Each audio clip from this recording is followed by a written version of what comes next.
Welcome, useful content community. Today we'll be talking about discovering your creator identity with our special guest, content creator, forensic scientist, keynote speaker, and science communication consultant, Ciaran Phillip.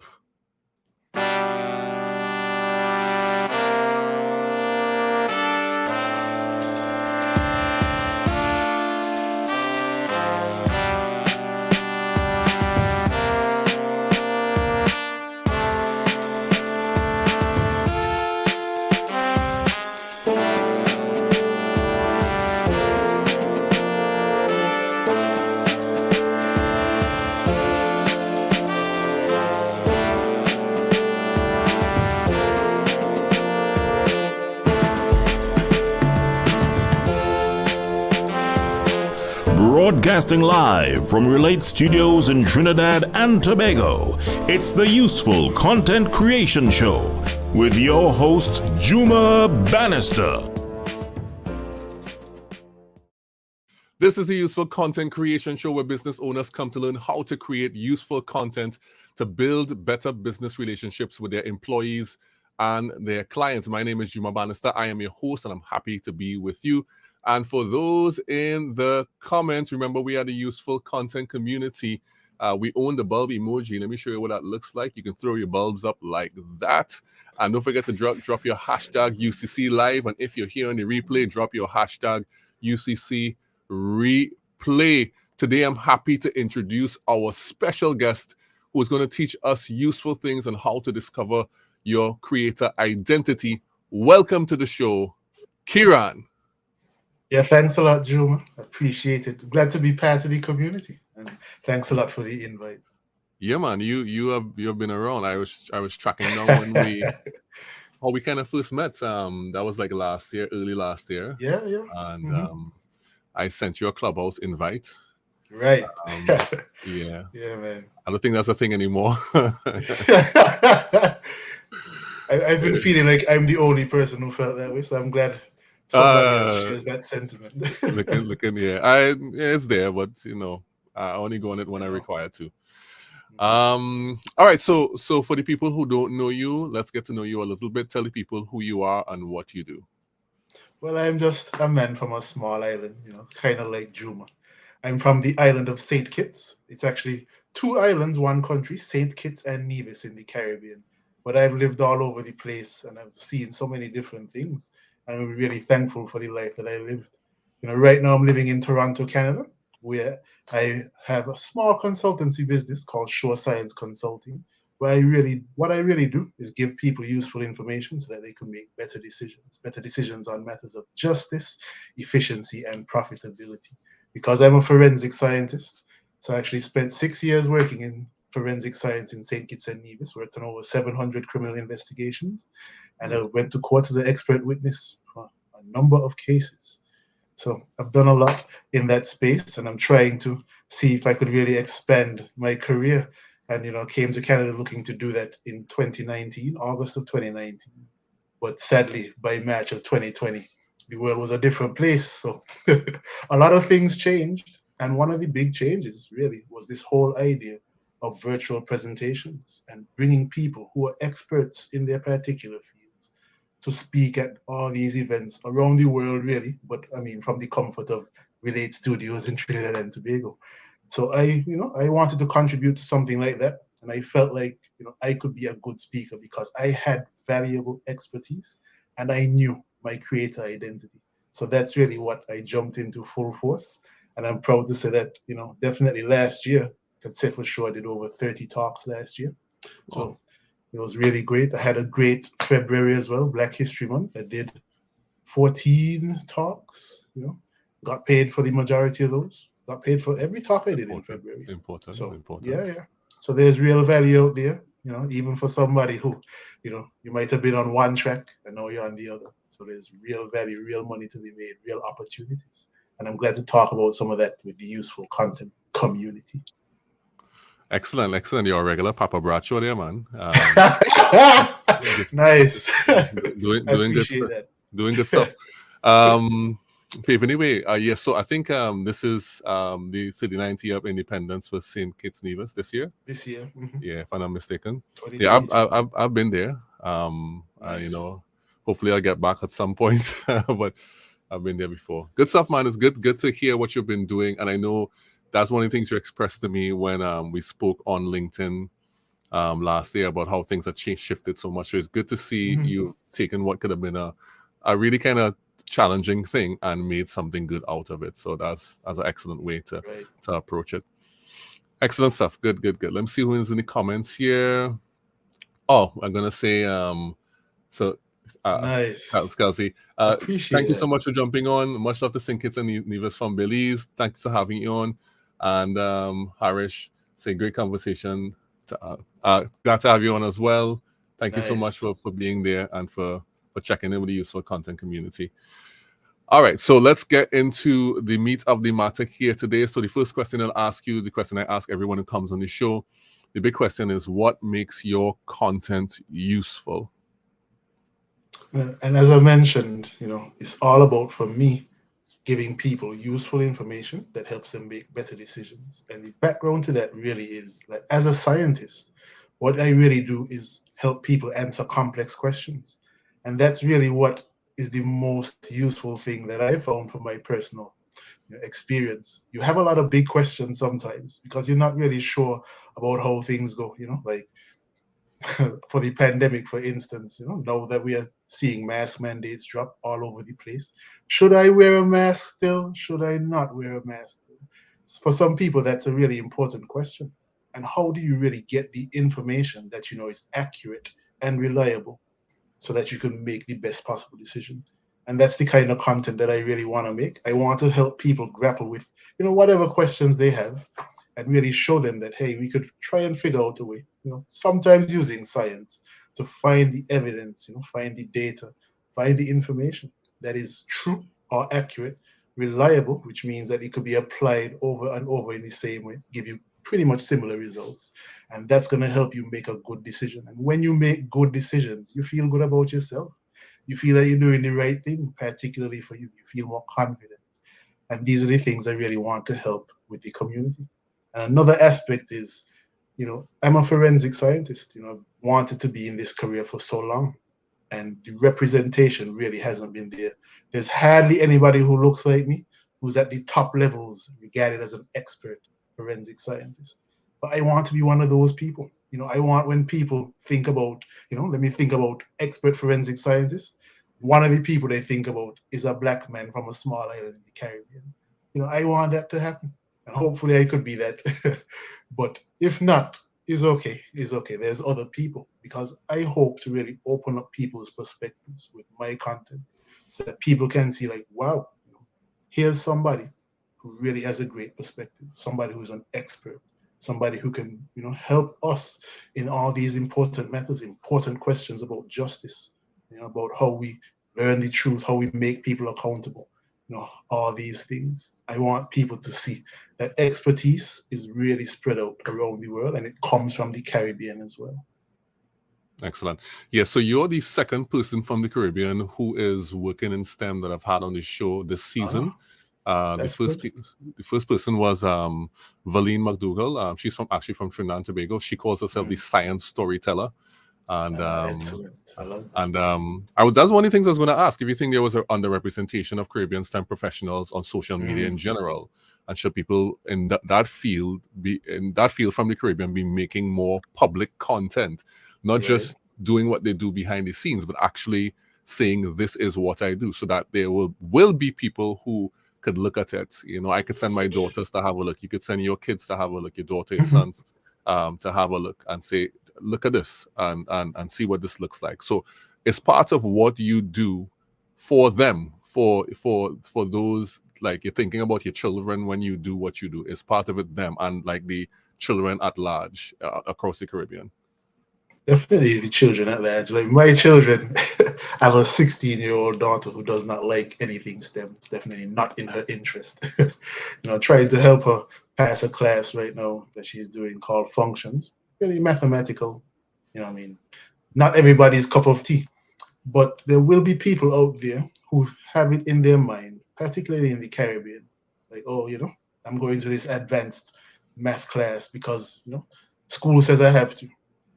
Math is not for me. It's for those people. It's usually some really, really smart guy, wearing glasses, just a few people who are really, really good at this one particular thing. And that's really not true. STEM is one of those things that is very much supposed to be inclusive. There's all kinds of ways that we use science. We use a lot of technology now in our daily lives. Engineers build and design useful things that we never would have thought of, but once we get them, we can't live without them. And mathematics is a very important skill across the board. You hear people talk a lot about, we need to be teaching people financial management. Well, I mean, that's mathematics. Those same skills, algebra, functions, geometry, all of that is actually inside of financial management, believe it or not. So it's a very applicable skill set. And people should not feel like I'm not one of those people, because there's no such thing as a science person. There's no such thing as a math person. STEM is something that we should all learn to enjoy and all build skills in.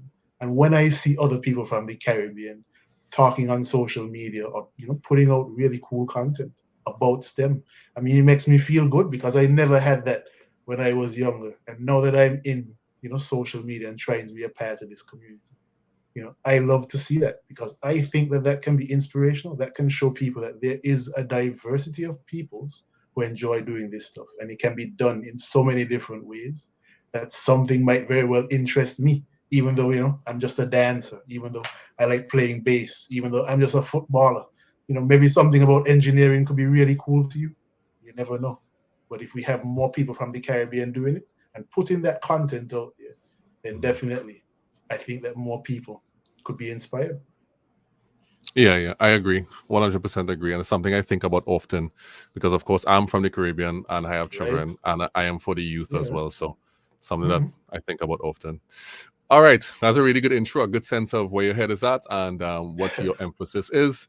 So let's get a bit into the main topic right now. So we're going to talk about creator identity, but I really wanted to clarify that term for the people. What do you mean when you say creator identity?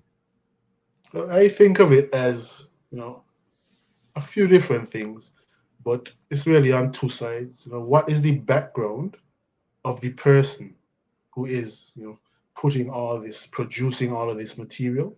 Where did they come from? What's the context of where they live right now? What's the context of where they used to live?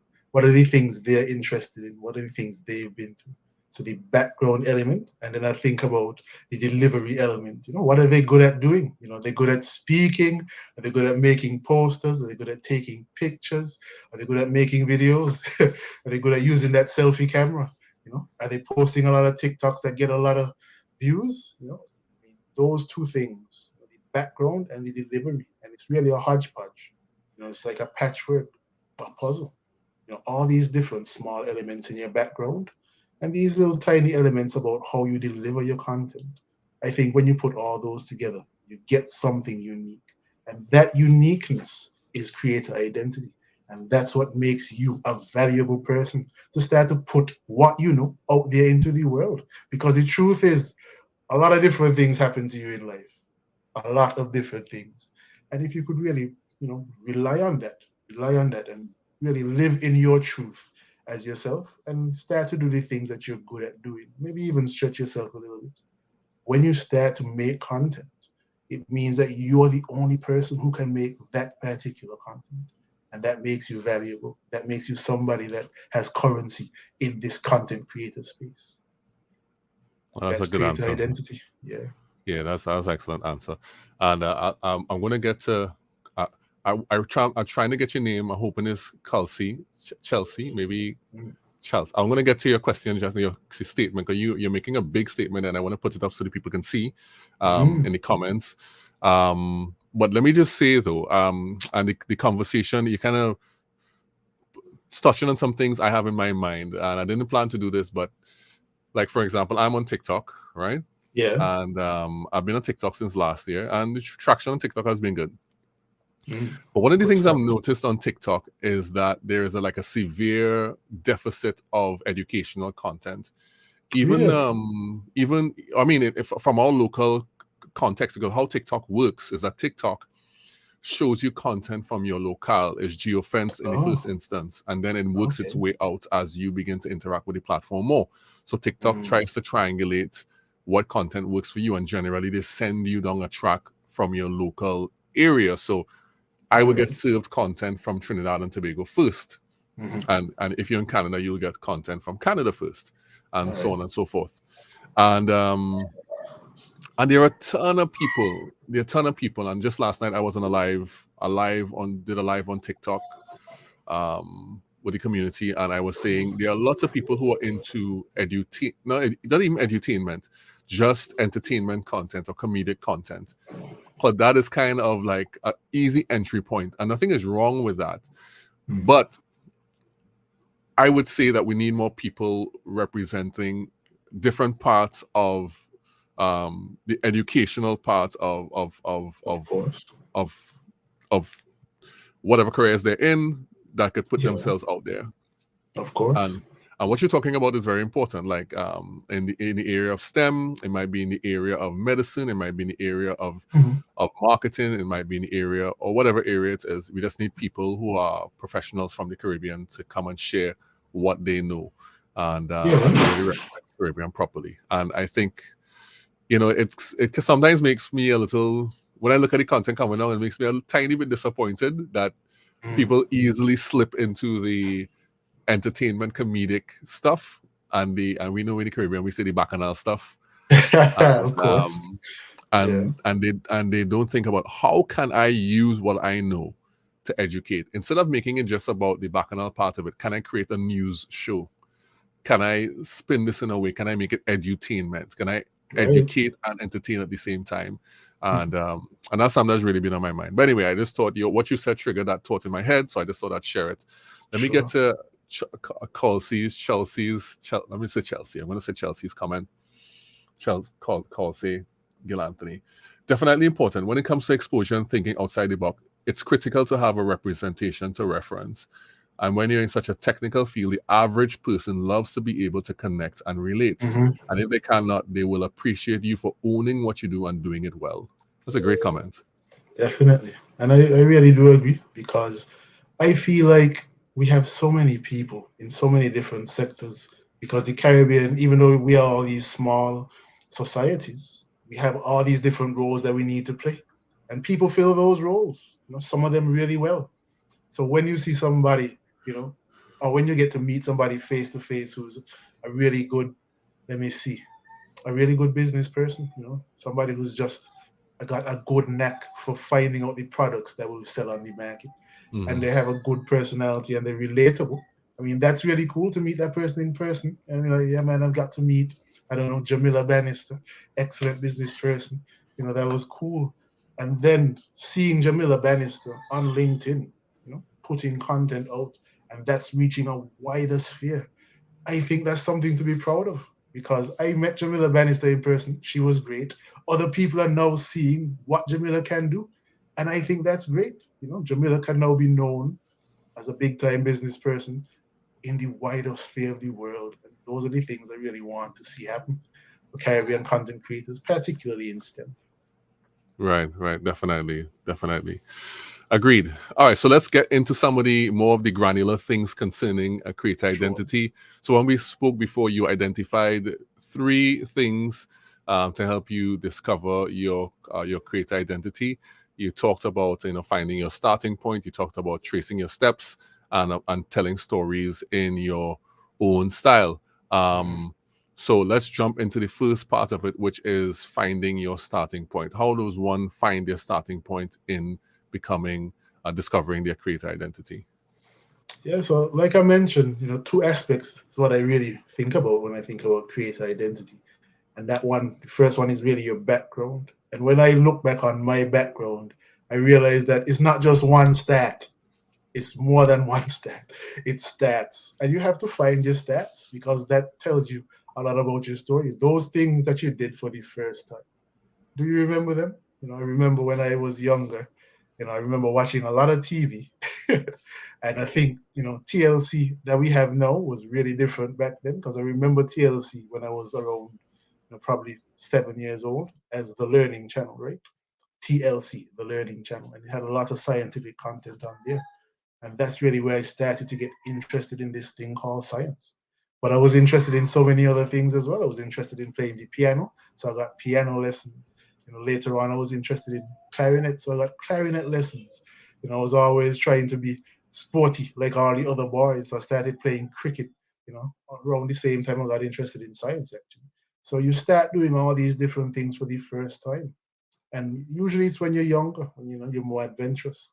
But when I think about more recent stats, I start to think about, I never thought I would be a virtual keynote speaker.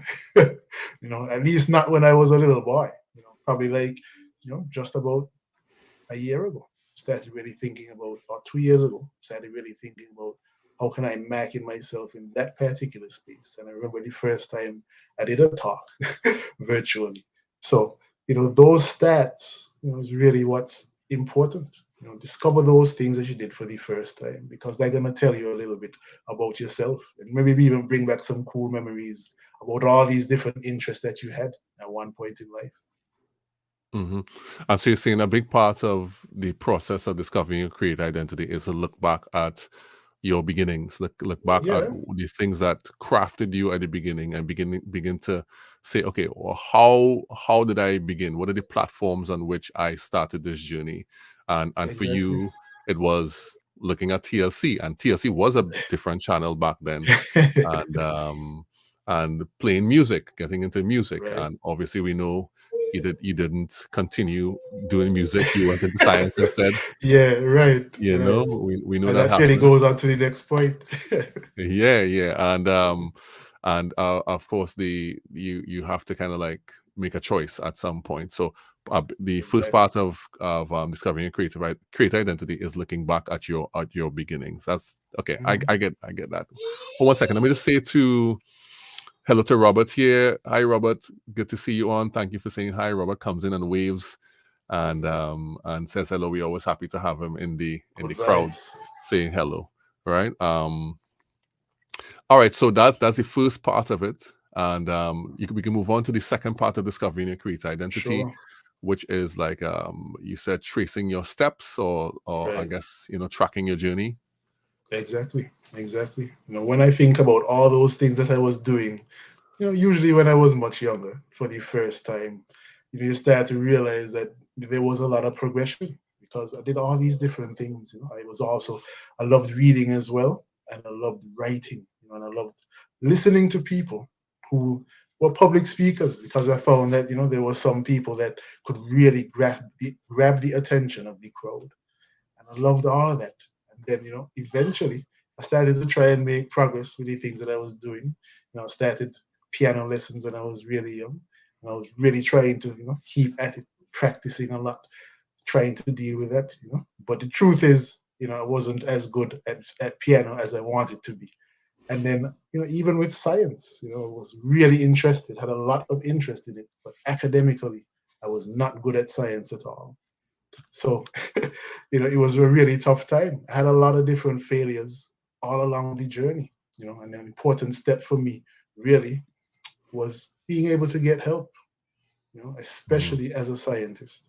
So I was very fortunate to have a mother who was a teacher, a very good teacher, actually, I would definitely say so, but also a very hard teacher. Some of the techniques that I think my mother used, I hope nobody else is using, trying to guilt trip people into learning timetables and things like that. But that kind of support and mentorship, to have somebody that believes in you and says, if this is what you want to be, you're going to have to work at it. And these are the steps that you need to take. I went from somebody who, practically never passed a science class in primary school or secondary school to, early secondary school, never passed a science class.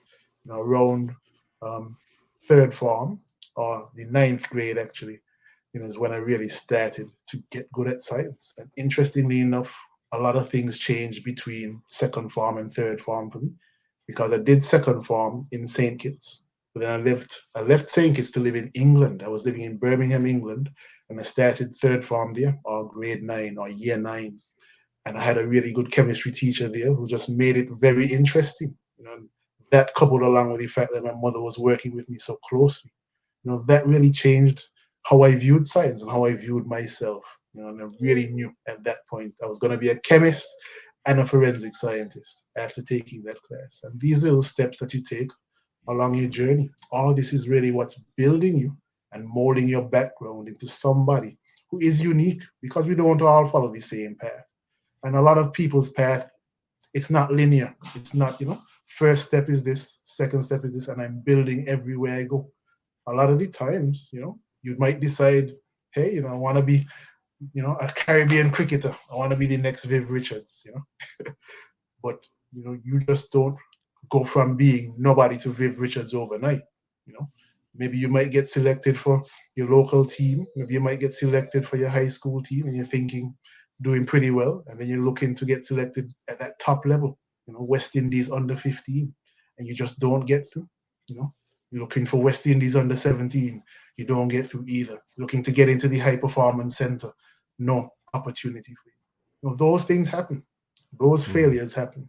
And I really think that there's a lot of interesting things that happen to us. And when we start to track the progression, that's when we start to realize, man, we're going to have real stories to tell. And that goes into the last point. Right. I have to say, teachers make a massive difference in how they really do. People make those pivotal choices and how they choose careers. Like you, I was really terrible at some things before I hit some teachers in like Form 3. I had a bad stint in Form 2, some of which my parents don't even know. I'm not going to confess on this show. some of which I can't confess here. But I feel you in terms of there's a process of discovery. It's not linear. It meanders. It meanders about.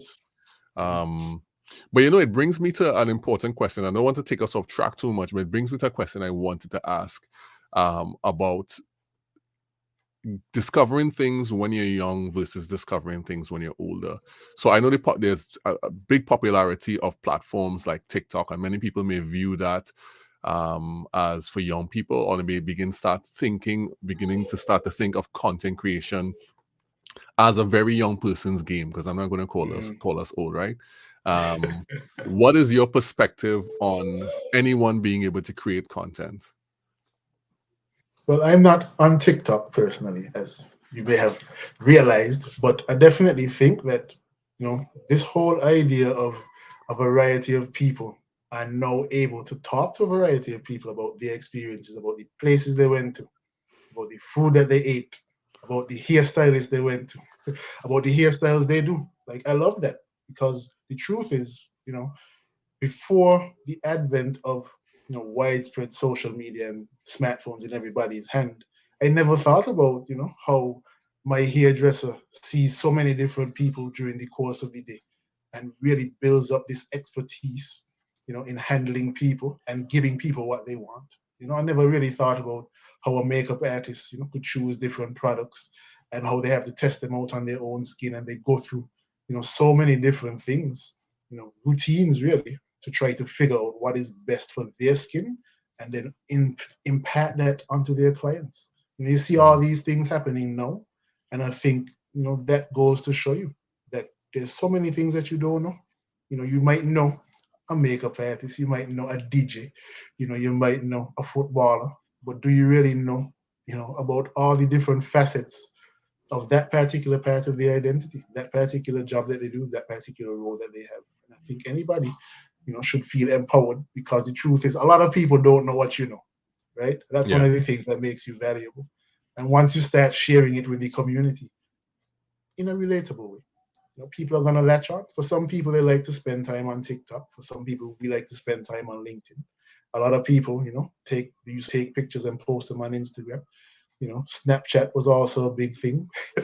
We're in this space now in the world where if we really want to connect with people and we really want to share ideas, then there's nothing that should be stopping us.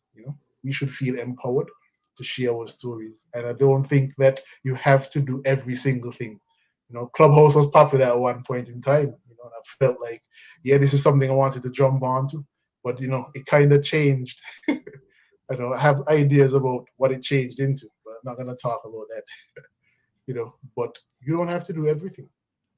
You can do the thing that you're comfortable with, and you might not get 1 million subscribers overnight, but hey, maybe there's another platform that might be a smaller, more select community that might be more supportive for you. Don't be afraid to make your content, because the truth is it must have a home somewhere, because there's so many different things going on now that you just have to experiment. Your content must have a home somewhere. That's regardless of age, it's regardless of gender, sexual orientation, religious identity, racial identity, hairstyle.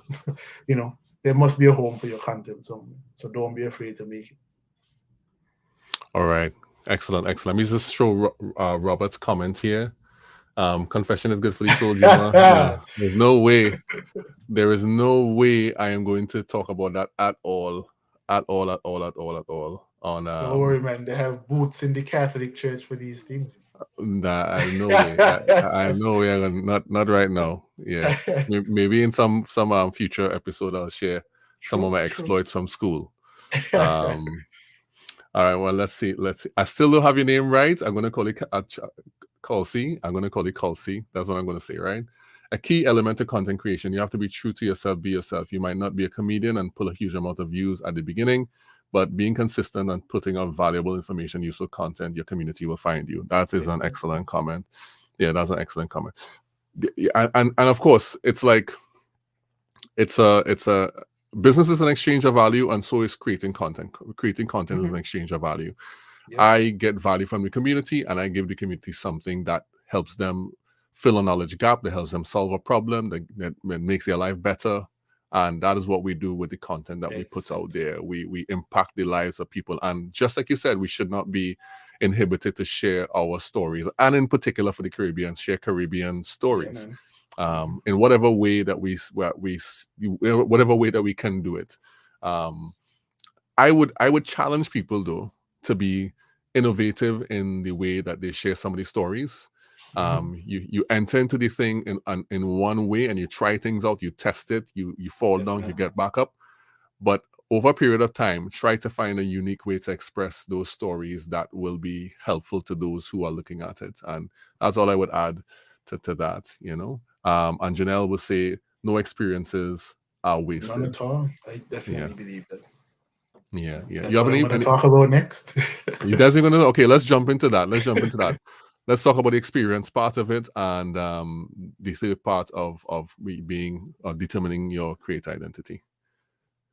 So the third thing that I really think is how you identify or discover your creator identity is you have to tell your stories in your styles. Styles plural as well when I think about it. Tell your stories in your styles. And your stories, look back on those things, look back at those stats, look back at those steps, because like I said, so many things have happened to you and only you can tell them. And when you have, like Juma was saying, be innovative, because the truth is you might try one thing, it might not hit. You might try something else, it might not hit. But if you try that thing again, you think you get through. Yeah, try different things, because there's a whole niche out there that you can find or you can actually create to be a really useful content creator. And that's really what I think is part of this whole creator identity thing. When you look back at your background and you start to realize, man, I have some good things that I could tell people about. That time that I did makeup in an underwater hotel, or the time that I had to do this pen performance.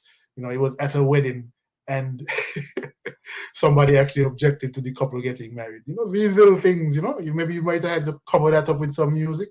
Turn the moment into a new thing. There's so many different things that happen, and you could make it edutainment, you could make it entertainment, but you could really make it about you, about your unique value as somebody in the community.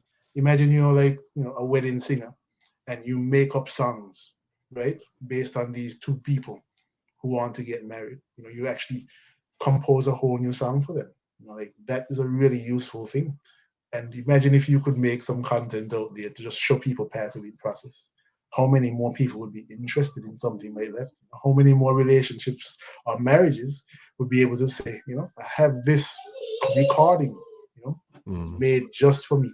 That was premiered on the day that I said I'd do to this one person, I love more than anything in the whole world. There's so many things that I think we can do and so many stories that we could tell to get people interested in it. For me in particular, I've had all kinds of experiences and a lot of them have been failures. That's really, unfortunately or fortunately, I have to admit a lot of the things that I tried never worked out, right? When I was younger, like I mentioned, was never good at science. Failed a lot of science classes. One of the most formative experiences for me was after I actually got good at science and I decided I was going to be a chemist in particular. I went back to St. Kitts after living in England for 3 years, and I went to college in St. Kitts, the Clarence Fitzroy Bryant College, and I was taking Cape Chemistry, Unit 1. And from the very first day of that class until the until the exam, that Cape exam, I failed everything. Every homework, every test, every in-class assignment. Like I think the most marks I ever got in that class for anything was 3, right? And 3, it was never 3 out of 5. It was like 3 out of 30, right? It was terrible. Okay, all right. And I actually considered after that Cape exam where I got a 6, I actually considered, just gonna forget this whole science career, done with this chemistry thing. I'm gonna drop out of this college thing. I'm gonna start to work, make money, and that's that. And my father actually said to me, you've been talking about being a chemist, you've been talking about being a scientist. Just focus on the chemistry. That's all you need to do. Just focus on the chemistry. And I really took that to heart because I'd actually just did a job interview. And, that was one of the things that the interviewer was saying to me, like, are you going to go back to school to do chemistry or are you going to come here and work full time? And I really, at that point, I was trying to hedge my bets. Probably didn't work out well for the job interview aspect. But then when, I told my dad about that, my father said, focus on the chemistry. And I took that to heart, went back to school. I focused on Unit 1 chemistry. I had the option to take Unit 1 and Unit 2 simultaneously. I said, I'm not going to do that. Focused on Unit 1. Was able to get a 2 in that Cape exam after, which was very good. That was unexpected for me. I was like just a little bit away from getting a 1 on a CXC exam. I was like, wow, that was awesome. So I got a 2 in Cape Chemistry Unit 1. I did Unit 2 the year after, got a 2 in that as well. Did 2 different math classes, statistical analysis and discrete mathematics. Did well in both of those. And then I was back on my journey. I went to the University of the Virgin Islands after that. And I was actually the most outstanding introductory calculus student in my first year at that institution. I actually got the highest grade in organic chemistry 1. So, that failure really catalyzed me into becoming a better scientist. It really reframed me and made me have to focus. And that is my particular style. I like talking about failure and success as equal. 2 things that come together to really form up, how we understand information. Because the truth is, some people are very fortunate to do something and, it works out. It gives them useful information the first time. But for the vast majority of scientists, that is not the story. And we need to start telling people about how we fail, and that is never the end of anything that we do in science. We fail so much. Things go wrong all the time, but we really try to catch those failures. And part of what we do in science is evaluating why things didn't work. And that is really important for us to build up information that we know is going to be accurate and reliable so that we can give people this information so that they can make better decisions. That's really, my spiel full circle. I'm very good now at public speaking. I never liked public speaking when I was small. I was definitely a shy person. But like I mentioned earlier, I admired people who could hold the crowd. I kind of wanted that for myself. And so over time, this public speaking thing came about, and it was actually while I was at University of the Virgin Islands studying for my bachelor's degree in chemistry that I understood and I discovered that I liked talking about the science. We actually did a science fair for a class, physics. Physics was also a class I was doing miserably in. It was called Fun with Physics. And I always told my teacher, that's an oxymoron. There is no fun in physics. But we did fun with physics. It was a demo. We did all kinds of different demonstrations about concepts in physics for children from local high schools in St. Thomas. And it was brilliant. I loved that. I loved being able to tell people, like, this is what's happening here. Like, this process that you're seeing that's amazing to you, it's underpinned by, these amazing discoveries that people have made in the world of science. And I thought that was so cool. So discovering that about myself, really understanding that even in the midst of difficult and challenging things like a class called physics, you could literally have fun with it. Those are the things that I want to tell people about. That's the style that I want to bring.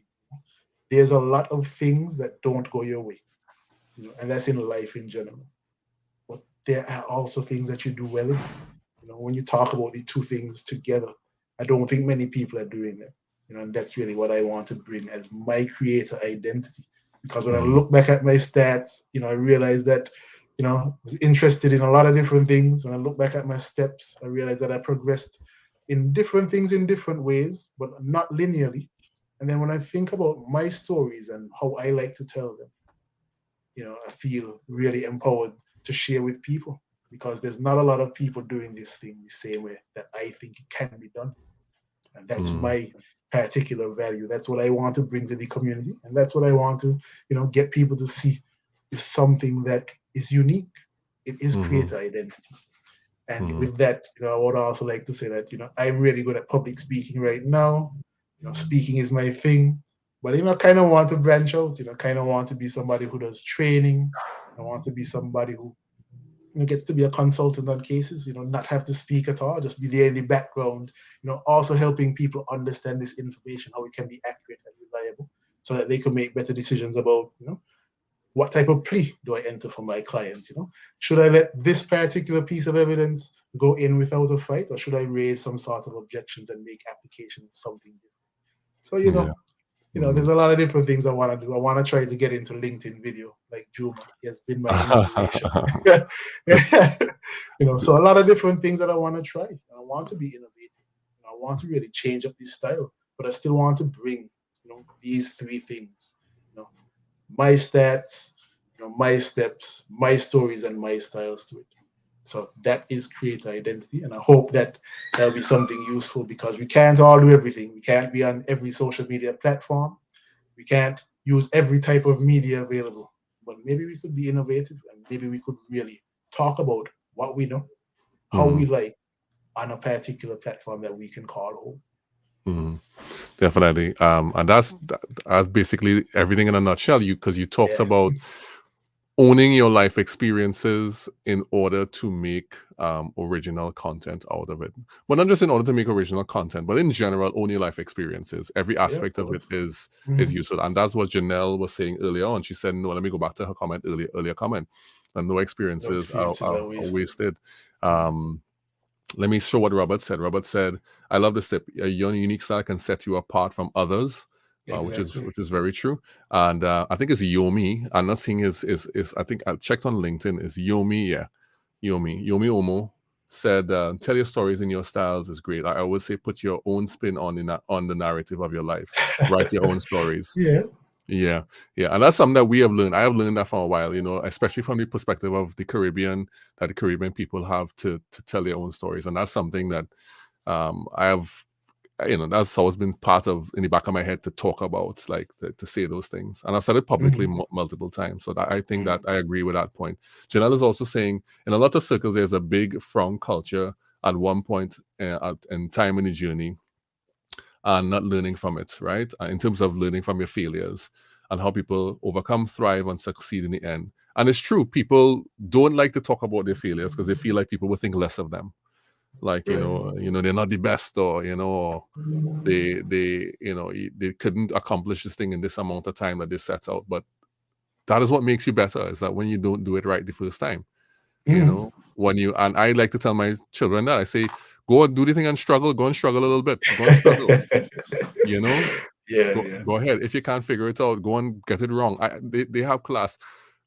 Oh my goodness, I'm going on a track here. Let me just say real quick that sometimes we have online schooling, and sometimes you could hear the parents in the background telling the children the correct answer, like in the class, right? No, I make it my business not to be around when the children are having class. I agree. I try Yeah, to do. just let them go Yeah. to class and you do whatever. And Right. and sometimes I tell them I will see them with a wrong answer, and I always leave the wrong answer and let them get it incorrect, and then come Mhm. back and they will say, "Well, how do I do this right now?" And then you explain to them after what went wrong, because from failures you learn how to get better.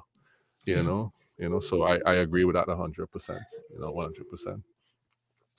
All right, so that's great, Ciaran. Let's bring this particular segment of the show in for a landing, and let's go on to the second kind of part of it, where we talk about agree, disagree.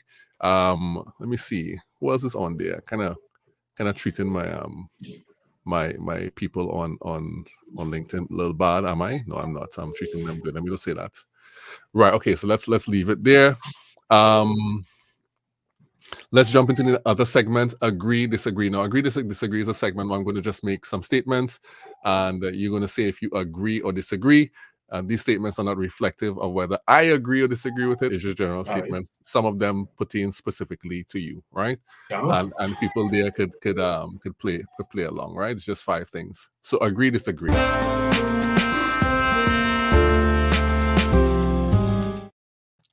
All right, number one, Intro. agree. Yes, you have an intro for most things on the show. Agree, disagree. This is one that I ask everyone who comes on the show. Passion before skill. I agree. And I would say not only do you agree, you've talked about that earlier. Yeah. Yeah, man. It's Like you talk- said, you gotta just try the thing and go and struggle. I yeah, used to yeah. want to be a cricketer, right? I used to think that I could be a really good spin bowler, and I had a lot of passion about spin bowling. I actually had a book on different bowling techniques. It was such a Really? good book that I was living in Antigua at the time. A lot of cricketers, man. Like from young people in Antigua love playing cricket, right? And that's Yeah, boys yeah, and yeah. girls. So, went to this all boys school. It was such a good book that different people in my class borrowed it. And so many people borrowed it that I lost track of it, And I mean, just going and trying to get into cricket was a cool thing. Even though I had very poor cricketing skills, I was not a good cricketer at all. Well, based on what happened in cricketing for the last decade, I would say you still had a chance. Hey. You still had a chance. So yeah. So I hear you on that one. All right. So second one, agree, disagree. You must try many types of content to figure out what you should not be doing. Well, I would disagree with that. you know, like I think it's so much easier to figure out the not because there's just some things that you're not gonna do. There's just some things you're not going to do. I would say, I see a lot of people, like you mentioned earlier, a lot of comedians out there, and it's cool to satirize life, but some of the things that we do some of the things that we experience in life in the Caribbean, I was always talking to my wife about this. Like sometimes you see relationships going bad because of infidelity. You see people, in high positions, abusing their power. You see people who work, in seemingly trustworthy spots. All of a sudden, you know, they're starting to build big house and they're starting to go on big vacation and they're starting to buy all kind of clothes. And you're thinking to yourself, that person not working for that much more money than me who can't do any of those things. So yeah, there's gonna be things that you're just not going to do. Do the things that you do. Talk about yourself. You want to make fun of people life, but the truth is it might be somebody real life. Don't do that. Just do the thing that you're comfortable with. Do the thing that makes you unique, your creator identity. Exactly. Shout out to Akila, wife of a genius, apparently. Oh, you don't know. Yeah. Yes, that's my um, wife right there. all right. Okay. Agree, disagree. Speaking to a group of kids about science beats performing a multi-step analysis in the lab. Yes, I agree. You see, I love doing both things. I always tell people, there's two things I love about science. One of them is doing science in the lab, and the other is sharing science with the community. But the truth is, science in the lab can be very complex. It can be very demotivating. You can fail a lot, right? And there's a lot of high stakes things that happen in the lab sometimes. And sometimes, there's a lot of times when you just have to wait. It's a lot of boring things. But when you're talking to people live about science and you're getting to really help people open up a new perspective, particularly children, I mean, it's really cool to see, because sometimes, teachers would be, teaching children the science all the time. And it's like, man, this class, these people, they're not going to be interested in, anything that you have to say.